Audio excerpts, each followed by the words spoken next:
Hi everyone, I'm Jacob Lackner, and it's Thursday, so that means it's time for another history video. Today's video was chosen by viewers. I ran a poll with a variety of topics, all of which I will get to at some point, but people most wanted me to do a video about a goose that led to debates among religious authorities in the Middle Ages, and, well, that's what I'll be doing today. We'll be talking about medieval ideas as they related to the barnacle goose, as well as both Christian and Jewish debates about the bird's life cycle and how it impacted their dietary restrictions for religious purposes. This is a super specific topic, and there's kind of a funny story about how this topic came to be something that I've done research on. While I was doing my research for my dissertation at the National Library of Israel, I was looking at collections of rabbinic responsa. These are rulings, collections of rulings issued by rabbinical authorities when someone asks them a specific question. These responsa are often collected by Jewish communities as a sort of reference book, so that the Jewish community as a whole could refer to a ruling instead of just the individual who asked for the ruling in the first place. So my dissertation was about Jewish conversion to Christianity in the Middle Ages, so I was looking for responsa related to that, but I sort of stumbled upon a document that piqued my interest. This document was a ruling by 13th century rabbi, Mayor of Rothenburg. He was responding to a question from Jews in England who talked about a goose that grew from a tree. Those Jews wanted to know whether or not it counted as a vegetable or meat. Ultimately, Mayer chose to say that the animal should be ritually slaughtered before consumption, which meant that it was meat. This whole conversation seemed pretty crazy to me, and I was especially interested because my wife and I do a lot of work with waterfowl in our local community. We rescue hurt ones and take them to a local wildlife rehabilitation place, and just last week, in the midst of this crazy nationwide cold snap, we set up a bunch of shelters to help dump domestic waterfowl survive the cold snap at a local pond. So it was interesting to sort of run into a rabbinic responsa that dealt with waterfowl, and it piqued my interest. Obviously enough at the time I had to, finish my dissertation, but I saved that responsum with a plan to delve deeper into the topic in the future. So after I finished my dissertation, I started looking into this topic for a conference paper, and I found a very vigorous discussion about this type of goose among both Jewish and Christian religious authorities. So before we dive into this discussion, which begins in the late 12th century, let's talk a little bit about medieval science and how it looked at birds. For the most part, medieval science accepted the authority of ancient classical thinkers when it came to science, and they considered that authority to be of central importance. The idea of testing hypotheses and reproducing results and making conclusions based on your own observations was something that only became commonplace during the scientific revolution, which wouldn't begin until the 16th century. So the main authority that medieval people referred to when looking at birds was Aristotle. Aristotle was mystified by the fact that he saw different types of birds during different seasons. To him, it seemed that some birds transformed into another kind of bird in the winter. In particular, he suggested that European redstarts transformed into European robins in the winter. After all, the two birds do look similar, and they were around at different times of the year. So the idea of vast migrations that we know about today was not something people really considered. And this might all sound kind of crazy, but when you really think about it and separate our modern knowledge of science, the idea that birds migrate thousands of miles is pretty insane and not that much crazier than the idea that birds transformed. After all, the transformation of other animals was easily observable, so Aristotle is really just applying that idea to another animal. So my point here is that medieval people thought of birds as an animal that had the ability to transform, like butterflies and other animals that undergo metamorphosis. One of these birds that would seemingly show up out of nowhere every winter was the barnacle goose. These birds were nowhere to be seen in the spring, but they flew in from the sea every winter like clockwork. Now, as an aside, let's talk about what we know about barnacle geese today. Thanks to Sir Richard Attenborough and Planet Earth, the general public has a lot more knowledge about this particular goose. We know now that they like to nest at the top of very high cliffs in the Arctic and places like Greenland. In Planet Earth, a lot of time is spent on how they nest, because once the young waterfowl are old enough, they take a death-defying leap from their nest, or at least for about 80% of them it's death-defying. Some of the young do die as a result of this practice. Again, this is a case where I feel like the actual way these animals nest and their actual behavior of their young isn't that much crazier than the idea that a bird transforms. Anyway, this unique nesting behavior has only been observed in the last 2 decades or so, so even very recently, we weren't really sure what their nesting behavior was. Now, back to the Middle Ages. 2 main ideas emerged about the origins of these birds, both partly inspired by the work of Aristotle. One of these was that they grew from trees and were the final fruit produced by a tree, and the other was that they were the final form of a particular kind of barnacle. As we'll see, these 2 origins were also combined. This is why the goose is still called a barnacle goose today, and why a particular kind of barnacle, the goose barnacle, also gets its name. When we look at an image of a barnacle goose next to one of these goose barnacles, you can see why medieval people thought the 2 were related.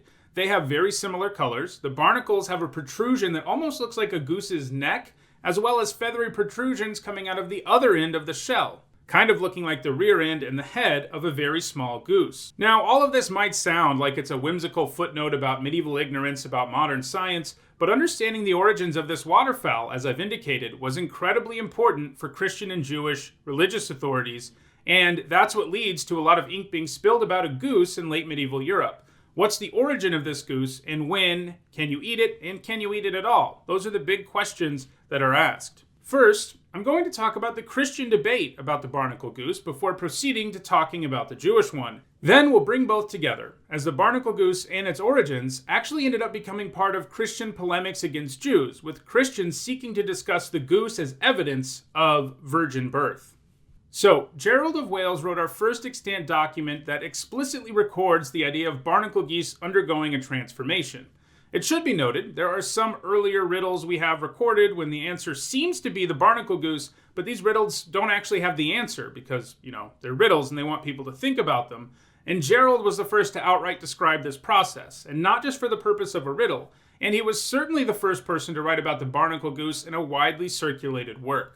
So, Gerald was of Norman descent, but he was born in Wales and grew up there. He was an archdeacon and served as clerk to many important people, including King Henry II and 2 different archbishops. His line of work led to him traveling a whole bunch throughout Europe, and he recorded lots of things he observed on his travels. His various writings are sort of difficult to classify. Some of his work feels like the work of a naturalist, since he spends significant time discussing animals and their behaviors. Some of it also feels like the work of a historian, as he seeks to learn about the past and use it to explain the present.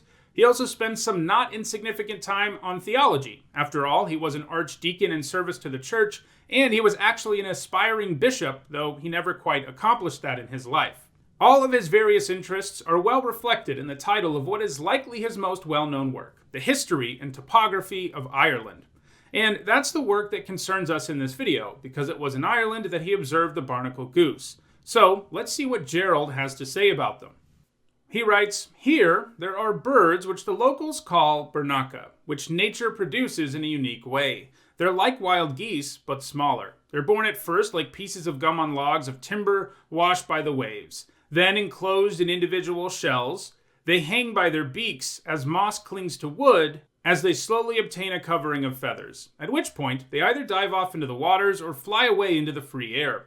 I have myself seen many times with my own eyes more than 1,000 minute bodies of this kind of bird hanging to one log on the shore of the sea, enclosed in shells already formed.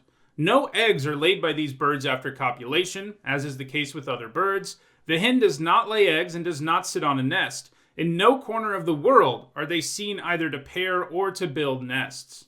So, what he's reporting here is the idea that these geese begin life as barnacles and gradually transform into fully formed geese. He informs us that because no one has ever seen them pair off or sit on nests, that this mode of reproduction is what makes sense. And as I noted earlier, we only observed their nesting behavior for the first time about 20 years ago, so it's understandable that no one in 12th century Europe had seen it. Gerald also introduces us to one of the reasons why it was important to figure out a way to classify barnacle geese. After the excerpt we just looked at, Gerald talks about people eating the barnacle goose during Lent. He writes, "In some parts of Ireland, bishops and men of religion make no scruple of eating these birds on fasting days, as they consider them to not be flesh, as they are not born of flesh. But those who do this are in error. For if anyone had eaten part of the thigh of Adam, which was flesh, not born of flesh, I should not think him guiltless of having eaten flesh." So, in other words, apparently, Irish people are eating barnacle geese during Lent and other fasting periods where one isn't supposed to eat meat,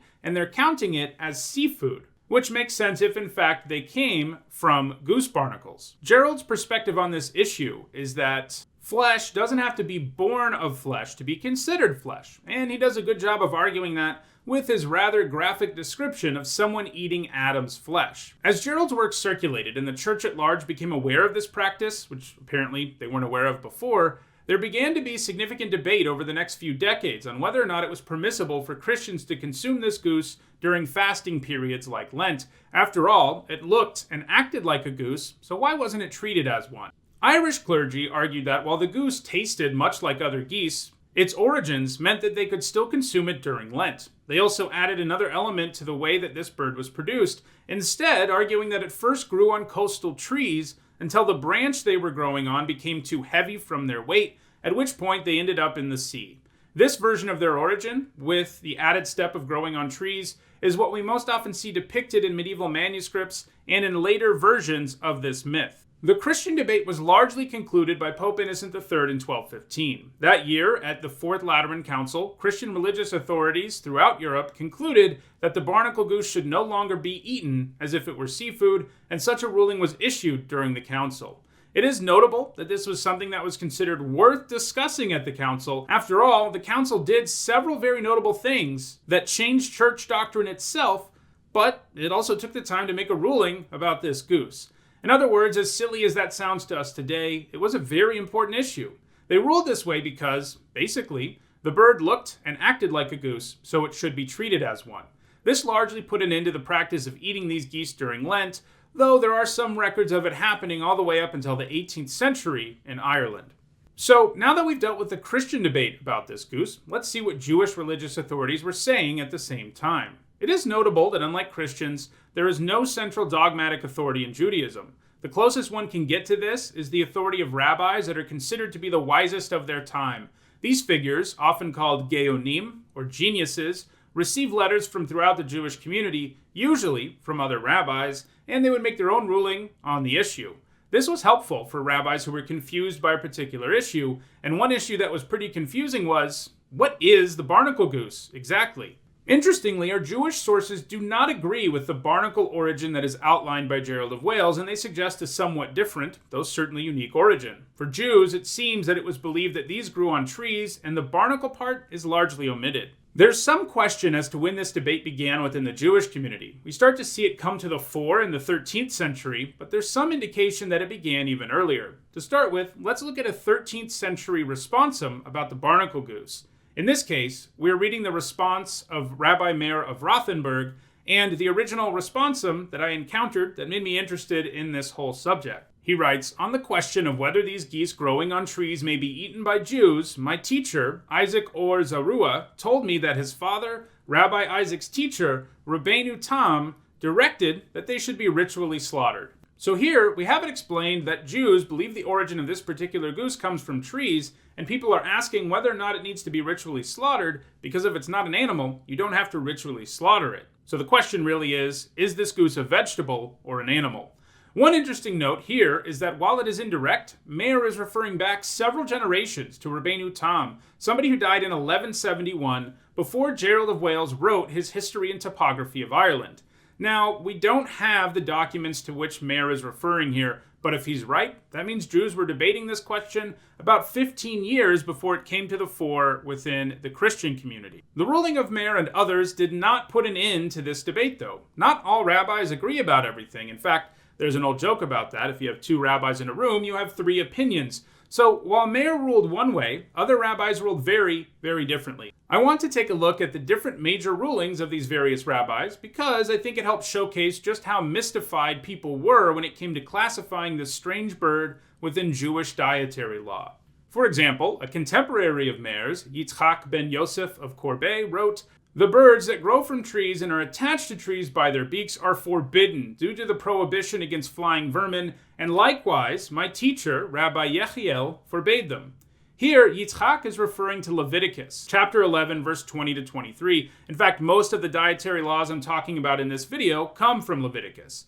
In short, this passage from Leviticus forbids the eating of so-called flying vermin, which is often interpreted as insects. So, for Yitzchak, they can't be eaten at all because they're insects. Meanwhile, Rabbi Moshe Taku, a 13th century Bohemian rabbi, wrote, "Birds that grow on trees are permitted, and they are not considered flying vermin since they possess the kosher signs." Here, Moshe is very likely referring directly to the ruling of Rabbi Yitzchak, who came before him.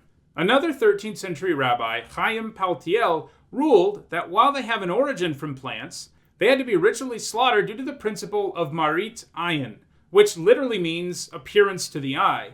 This principle basically says that doing things that appear to be against Jewish law should be avoided, even if what you're doing is not technically a violation of Jewish law. A modern debate about this principle is whether or not it should be permissible for Jews to consume almond milk in the same meal as meat, since normally a Jew should not consume dairy and meat together, but almond milk looks like dairy, so that's a problem for some rabbis. So for Chaim, the barnacle goose is a vegetable, but it should be ritually slaughtered to avoid the appearance of violation of Jewish law. Interestingly enough, this is pretty close to Innocent III and the Fourth Lateran Council's ruling about the goose. It looks and acts like a goose, so treat it like one. There are a ton more rabbinic opinions on this subject, including a few that said the barnacle goose should be treated as a vegetable, and I don't want to give you an exhaustive list of them because that would get pretty boring, but suffice it to say, there were a whole lot of different opinions. Alright, now that we've seen the Jewish and Christian debates about this bird, let's turn to the interreligious discussion about it. To do that, we need to rewind back to Gerald of Wales and his discussion of the barnacle goose. Earlier, we looked at an excerpt from his History and Topography of Ireland that described how the goose reproduced, but I omitted part of that discussion.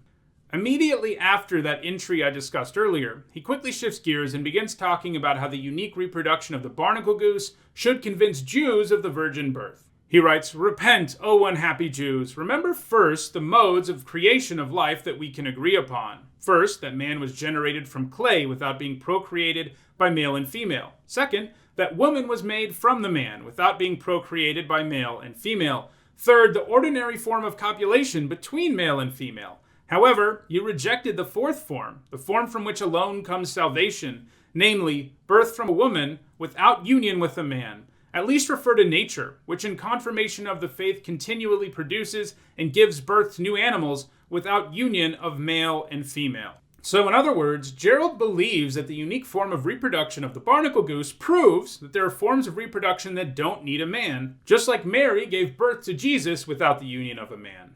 The barnacle geese also do not need the union of male and female for reproduction. As far as we can tell, the use of barnacle goose reproduction as proof of virgin birth never really caught on among missionaries. This is probably at least partly because Jews did not subscribe to the idea of barnacle metamorphosis and instead thought the bird grew from pods on trees, so it wasn't a perfect metaphor for them. But it is pretty interesting that this goose, and the unique life cycle that medieval people attributed to it, led to so much religious discussion. Not only did it have implications for dietary restrictions among both Jews and Christians, for Gerald, it was also an obvious proof of the truth of Immaculate Conception. Well, that does it for this video. I bet you never would have imagined that a goose was so important to medieval people. In next week's video, we're going to zoom out from this super specific topic to a more general one. In particular, I'll be talking about misconceptions people have about the Middle Ages and where they come from. Like the idea that it was a dark age. If you enjoyed this video, don't forget to like it and share it. That helps me out because it means more people will see the video. If you want to make sure you catch future videos, don't forget to subscribe and turn on notifications. And if you want to catch up on the videos I've already made, you should see some of them on your screen now. Thanks for watching.